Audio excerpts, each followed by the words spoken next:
Subscribe कीजिए हमारे YouTube channel Islamic world को और इस बेल आइकन को दबाना ना भूलिए हर रोज नया इस्लामिक वीडियो देखने के लिए।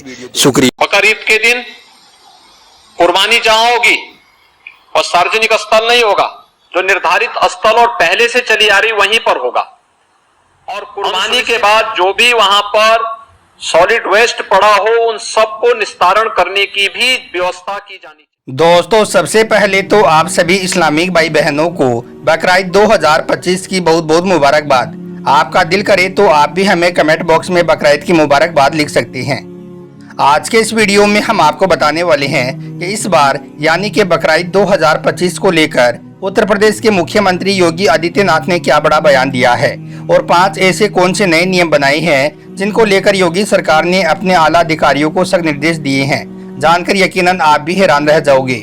इसलिए आज का यह वीडियो आप सभी के लिए बहुत खास है, आप इसको आखिर तक जरूर देखें। और सबसे पहले आप सबसे ये गुजारिश है कि आप इस वीडियो को लाइक करें या ना करें, मगर मेहरबानी करके इसे शेयर जरूर कर दें ताकि बकरीद आने से पहले पहले यह वीडियो हमारी और भी मुस्लिम भाई बहनों के पास में पहुँच जाए। तो चलिए दोस्तों शुरू करते हैं। दोस्तों, जैसा कि आप सब जानते हो कि कुर्बानी करना हजरत इब्राहिम अलैहिस्सलाम की सुन्नत है, जिसको अल्लाह ताला ने हम मुसलमानों पर वाजिब कर दिया है। इसलिए हर साल बकरीद के मौके पर हर मुसलमान मर्द और औरत कुर्बानी करना चाहता है। लेकिन जैसे ही बकरीद का त्यौहार करीब आता है तो हर साल सरकार की तरफ से नई नई गाइडलाइन जारी की जाती है। कभी आता है कि खुले में नमाज नहीं पढ़ी जाएगी, तो कभी कहा जाता है कि खुले में कुर्बानी नहीं की जाएगी। लेकिन इस बार यानी कि बकरीद 2025 के मौके पर योगी सरकार की तरफ से जो गाइडलाइन जारी की गई है उसे देखकर आप भी चौंक जाओगे। अब हम आपको योगी सरकार की तरफ से जारी की गई गाइडलाइन के बारे में बताएं, उससे पहले हम आपको बताना चाहते हैं कि जिस तरह से तमाम मुसलमान कुर्बानी को लेकर हर सुन्नत पर अमल करते हैं, वैसे ही मुसलमानों को सरकार की तरफ से जारी की गई गाइडलाइन का भी जरूर पालन करना चाहिए, ताकि हम और हमारे घर वाले किसी भी तरह की अनहोनी मुसीबत से महफूज रह सके।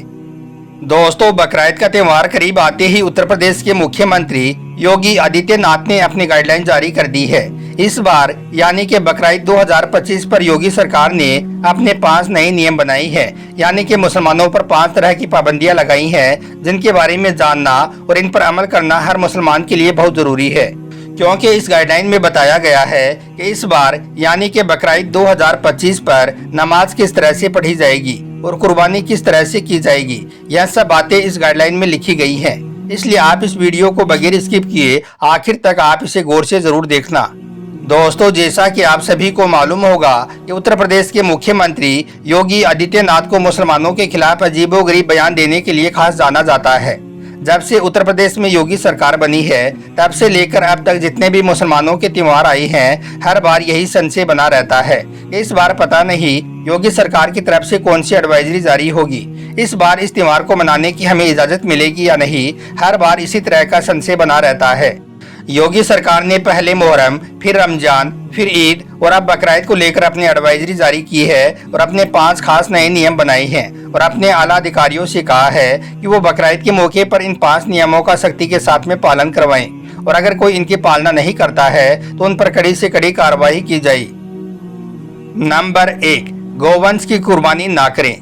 दोस्तों, योगी सरकार ने बकरीद 2025 पर जो गाइडलाइन जारी की है उसमें सबसे पहली पाबंदी तो लगाई है गौवंश को लेकर। यानी कि उत्तर प्रदेश के मुख्यमंत्री योगी आदित्यनाथ ने इस बार बकरीद पर गाय की कुर्बानी रोकने के लिए खास पाबंदी लगाई है और अपने आला अधिकारियों को सख्ती के साथ इसका पालन करने के निर्देश दिए गए हैं। इसलिए आप सबसे ये गुजारिश है कि इस बार बकरीद के मौके पर आप यह गलती बोलकर भी ना करें। इस बार आप किसी भी ऐसे जानवर की कुर्बानी करने की कोशिश ना करें जिस पर भारत सरकार की तरफ से रोक लगाई गई हो, और खास करके गाय की कुर्बानी करने की कोशिश ना करें, क्योंकि आप सभी को मालूम है कि गाय के साथ में करोड़ों हिंदू भाइयों की आस्था जुड़ी हुई है। गाय को हिंदू भाई माता मानते हैं और उसकी पूजा करते हैं। इसलिए इस बार आप यह गलती बोलकर भी ना करें, वरना आप अपने साथ साथ अपने घर परिवार को भी किसी बड़ी परेशानी में डाल सकते हो। नंबर 2, नदी नालों में खून ना बहाएं। दोस्तों, योगी सरकार ने अपने बयान में दूसरा फरमान यह जारी किया है कि जिस तरह से पहले से तय स्थानों पर और तय जानवरों की कुर्बानी होती आई है, उसी तरह से इस बार बकरीद पर कुर्बानी की जाए। और साथ ही यह भी कहा गया है कि इस बार कोई भी मुसलमान खुले में कुर्बानी ना करने पाए और ना ही सड़कों पर या फिर नदी नालों में कुर्बानी के जानवर का खून बहाने पाए। इसके लिए योगी सरकार ने अपने आला अधिकारियों को सख्त निर्देश दिए हैं और कहा है कि अगर कोई इन नियमों की पालना नहीं करता है तो उन पर कड़ी से कड़ी कार्रवाई की जाए। इसलिए आप सबसे ये गुजारिश है कि इस बार बकरीद पर आप यह गलती भी भूलकर ना करें। बकरीद पर आप जब किसी जानवर को कुर्बान करें तो उसके खून को एक गड्ढा खोदकर वहीं पर दफन कर दें, उसको ऐसे सड़कों पर या नदी नालों में ना बहाएं। इसके साथ ही योगी सरकार ने अपने बयान में यह भी कहा है कि इस बार कोई भी मुसलमान खुले में यानी कि पब्लिक प्लेस में कुर्बानी ना करने पाए। मतलब कि इस बार योगी सरकार की तरफ से खुले में कुर्बानी करने पर भी पूरी तरह से रोक लगा दी गई है। इसलिए इस बार आप बकरीद के मौके पर खुले में भी कुर्बानी ना करें। नंबर 3, सड़क पर नमाज ना पढ़ी जाए। दोस्तों, इस बार बकरीद के मौके पर योगी सरकार ने अपना तीसरा फरमान यह जारी किया है कि इस बार बकरीद के दिन कोई भी मुसलमान मस्जिद के बाहर यानी कि सड़क पर खड़े होकर नमाज ना पढ़ने पाए। मतलब कि इस बार बकरीद की नमाज सिर्फ मस्जिदों के अंदर ही पढ़ी जाएगी। इसके लिए जितनी भी बड़ी बड़ी मस्जिदें हैं उन सब के आगे पुलिस की तैनाती रखी जाएगी ताकि किसी भी तरह का कोई माहौल खराब ना होने पाए। और यही नहीं, उत्तर प्रदेश के मुख्यमंत्री योगी आदित्यनाथ ने कड़े लहजे में यह भी कहा है कि इस बार बकरीद के मौके पर अराजकता फैलाने वालों पर कड़ी से कड़ी नजर रखी जाएगी और फिर ऐसे लोगों पर कड़ी से कड़ी कार्रवाई की जाएगी। इसके अलावा बकरीद के मौके पर साफ सफाई का भी खास ध्यान रखा जाए। इस मामले में बिल्कुल भी कोताही ना बरती जाए।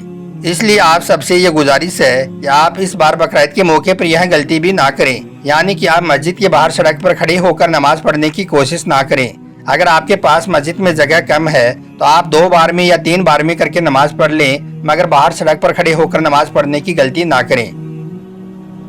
नंबर 4, सामूहिक कुर्बानी ना करने पाए। दोस्तों, योगी सरकार ने अपने बयान में चौथा फरमान यह जारी किया है कि इस बार यानी कि बकरीद 2025 के मौके पर कोई भी सामूहिक कुर्बानी ना करने पाए, यानी कि खुले में भीड़ लगाकर कोई भी कुर्बानी ना करने पाए। इसका मतलब ये है कि इससे पहले बकरीद पर कुछ लोग मिलकर और भीड़ लगाकर सामूहिक कुर्बानी किया करते थे। इस बार योगी सरकार ने इस पर पूरी तरह से रोक लगा दी है। इस बार योगी सरकार ने यह साफ कर दिया है कि इस बार बकरीद पर जिस किसी को भी कुर्बानी करनी हो वो अपने अपने घरों में रहकर ही कुर्बानी करे, यानी कि भीड़ लगाकर सामूहिक कुर्बानी ना करे। इसके अलावा योगी सरकार ने अपने बयान में यह भी साफ कर दिया है कि इस बार कोई भी मुसलमान कुर्बानी का गोश्त लेकर किसी भी ऐसे इलाके में ना जाने पाए जहां पर गैर मुसलमान ज्यादा रहते हों, यानी कि ऐसे मोहल्ले में ना जाएं जिनमें मुसलमान ना के बराबर रहते हों। इस बार ऐसी जगहों पर कुर्बानी का गोश्त ले जाने पर मना किया गया है। इसका मतलब ये है कि हम जिस तरह से बकरीद के मौके पर कुर्बानी का गोश्त लेकर इधर उधर जाते थे और एक दूसरे के यहाँ पर बांटते थे, इस बार आपको ऐसी जगहों पर कुर्बानी का गोश्त लेकर नहीं जाना है जहाँ पर गैर मुसलमान लोग ज्यादा रहते हों। इसलिए आप सबसे ये गुजारिश है कि इस बार आप यह गलती भी भूलकर ना करें। और नंबर 5, सोशल मीडिया पर निगरानी रखी जाए। दोस्तों, योगी सरकार ने इस बार यानी कि बकरीद 2025 के मौके पर अपने आला अधिकारियों के लिए 5वां आदेश यह जारी किया है कि वो इस बार बकरीद के मौके पर सोशल मीडिया पर 24 घंटे निगरानी रखें। इसका मतलब ये है कि इस बार बकरीद के मौके पर कोई भी शख्स सोशल मीडिया के जरिए से किसी भी तरह की कोई आपत्तिजनक पोस्ट न करने पाए। और अगर कोई बकरीद के मौके पर सोशल मीडिया पर किसी भी तरह की कोई गलत पोस्ट डालता है या फिर अफवाह फैलाने की कोशिश करता है तो उस पर कड़ी से कड़ी कार्रवाई की जाए। और यही नहीं, इसके अलावा योगी सरकार ने अपने आला अधिकारियों को यह भी सख्त निर्देश दिया है कि जो लोग बकरीद के मौके पर भड़काऊ बयानबाजी करते हैं तो ऐसे लोगों के साथ में 0 टॉलरेंस की नीति अपनाई जाए, यानी कि ऐसे लोगों पर खास नजर रखी जाए और फिर उन पर कड़ी से कड़ी कार्रवाई की जाए। इसके लिए सोशल मीडिया पर 24 घंटे निगरानी रखी जाए ताकि कोई भी शख्स बकरीद के मौके पर किसी भी तरह की कोई अफवाह ना फैलाने पाए। इसके अलावा जो लोग कुर्बानी करते वक्त की फोटो या वीडियो सोशल मीडिया पर अपलोड करके माहौल खराब करने की कोशिश करते हैं, ऐसे लोगों पर भी खास निगरानी रखने के निर्देश दिए गए हैं। इसलिए दोस्तों, इस बार बकरीद के मौके पर आप यह गलती भूलकर भी ना करें, कुर्बानी के जानवर की कोई भी फोटो या वीडियो सोशल मीडिया पर अपलोड ना करें। याद रखें, कुर्बानी सिर्फ और सिर्फ अल्लाह की रजा के लिए की जाती है, किसी दिखावे के लिए नहीं। इसलिए आप कुर्बानी में किसी भी तरह का कोई दिखावा ना करें। तो दोस्तों, इस बार योगी सरकार ने बकरीद के मौके पर यानी कि बकरीद 2025 के मौके पर अपने यह 5 खास नए नियम बनाए हैं और अपने आला अधिकारियों को इनका पालन करवाने के सख्त निर्देश भी दिए हैं। इसलिए इस बार आप यह 5 गलती भूलकर भी ना कर देना, वरना आप अपने साथ साथ अपने घर परिवार को भी किसी बड़ी मुसीबत में डाल सकते हो। और आप सबसे ये गुजारिश है कि आप इस वीडियो को लाइक करें या ना करें, मगर मेहरबानी करके इसे शेयर ज़रूर कर दें ताकि बकरीद आने से पहले यह वीडियो और भी मुसलमानों के पास में पहुंच जाए। आपका वीडियो देखने के लिए बहुत बहुत शुक्रिया।